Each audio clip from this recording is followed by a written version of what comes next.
Hello student, welcome again to Anurag sir's chemistry classes. हमने अभी तक ओवरव्यू लिया है कि एटॉमिक स्ट्रक्चर में Thomson model, Rutherford model, Bohr model को पढ़ना क्यों जरूरी है। बेशक इन तीनों मॉडल्स की लिमिटेशंस हैं और आज modern time structure of atom और इनके दिए हुए मॉडल में कोई सिमिलैरिटी नजर नहीं आती। फिर भी इनकी कॉन्ट्रीब्यूशन को निग्लेक्ट नहीं किया जा सकता, इसलिए इन मॉडल्स को हम स्टडी करते हैं। उसके बाद मैंने आपको लास्ट वीडियो में बताया कि डी ब्रॉगली प्रिंसिपल क्या है और डी ब्रॉगली में हमें किस चीज पर ध्यान देना चाहिए। डी ब्रॉगली प्रिंसिपल वो है जो मॉडर्न स्ट्रक्चर ऑफ एटम का फाउंडर है, जिसने फाउंडेशन डाली कि इलेक्ट्रॉन जो है वो स्पेस में मूव करता है क्योंकि वो एक माइक्रोस्कोपिक ऑब्जेक्ट है। इसके बाद जिसने फाइनल डेथ ब्लो दिया बोहर मॉडल को, वो है हिजनबर्ग। हिजनबर्ग्स अनसर्टेनिटी प्रिंसिपल को पूरा scientific world death blow to Bohr model मानता है। Why we use such a big term for Heisenberg uncertainty principle? क्योंकि हिजनबर्ग कहते हैं it is impossible to calculate simultaneously and accurately position and momentum of any microscopic particle, and minimum error in uncertainty product must be h upon 4 pi। तो जैसा मैंने पिछले सभी videos में आपको समझाने की कोशिश की, मैं आपको हिजनबर्ग नहीं पढ़ाने आ रहा हूं, मैं आपको समझा रहा हूं कि इस प्रिंसिपल में आपको याद क्या रखना, आपको अपना परसेप्शन क्या बनाना है। पहला परसेप्शन है कि minimum uncertainty product h upon 4 पाई होगा, जो किसी मेजरिंग डिवाइस की एक्यूरेसी पर, प्रिसीजन पे डिपेंड नहीं करता। सेकंड, डेल्टा x और डेल्टा p प्रोडक्ट फंक्शन है। जब कोई चीज प्रोडक्ट फंक्शन होती है तो उसके एक्सिस सेम होना जरूरी है।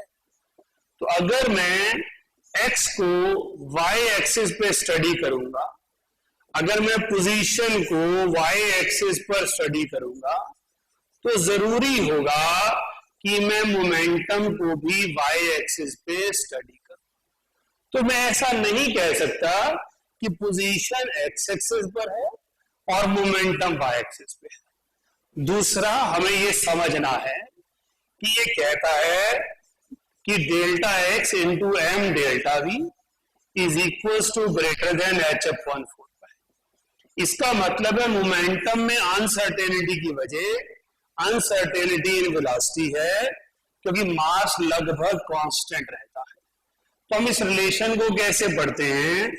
Delta x into delta V greater than equal to h upon 4 pi M. इसका मतलब ये प्रोडक्ट किसके इनवर्सली प्रोपोर्शनल है? मॉलिक्यूलर मास के। अगर मास ऑफ ऑब्जेक्ट ज्यादा होगा तो अनसर्टेनिटी प्रोडक्ट छोटा हो जाएगा, अगर मास छोटा होगा तो अनसर्टेनिटी प्रोडक्ट बड़ा हो जाएगा। इसलिए हम कहते हैं ये प्रिंसिपल लगाया हर मूविंग ऑब्जेक्ट पे जा सकता है, लेकिन सिग्निफिकेंट सिर्फ उनके लिए है जिनकी m वैल्यू बहुत छोटी है। तो हम हिजनबर्ग अनसर्टेनिटी प्रिंसिपल को डेथ ब्लो टू बोहर क्यों कहते हैं?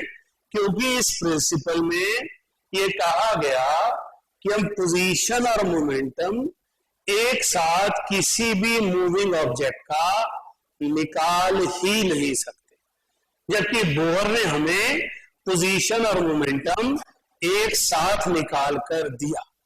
हिजनबर्ग अनसर्टेनिटी प्रिंसिपल का लास्ट गिफ्ट क्या है? If electron is found in nucleus, then delta x must have an order of 10 to the power minus 15 metre. ऐसा करने पर uncertainty in velocity will be greater than velocity of light,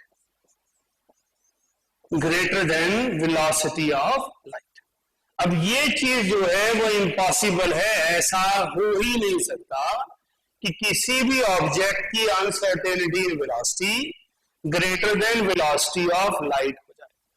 जब हमने इस data को इस इक्वेशन में डाला तो हमने पाया अगर इलेक्ट्रॉन का मास 250 टाइम्स ज्यादा हो जाए तो वो न्यूक्लियस के अंदर रह सकता है। इसका मतलब कोई भी नेगेटिवली चार्ज पार्टिकल जिसका mass more than 250 times of electron हो वो न्यूक्लियस में एग्जिस्ट कर सकता है। तो हिजनबर्ग अनसर्टेनिटी प्रिंसिपल हमारे लिए एक गिफ्ट था जिसने मॉडर्न एटम को एक्सप्लोर किया।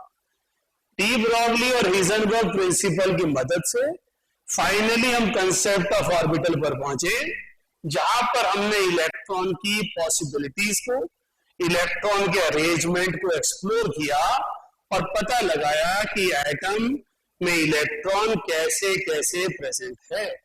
तो जो आप ऑर्बिटल का कंसेप्ट जानते हैं that is contributed from de Broglie and Heisenberg.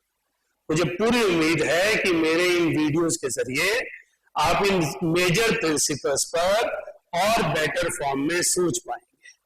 So take care, keep thinking about atom which is microscopic but it has huge possibilities. Thank you.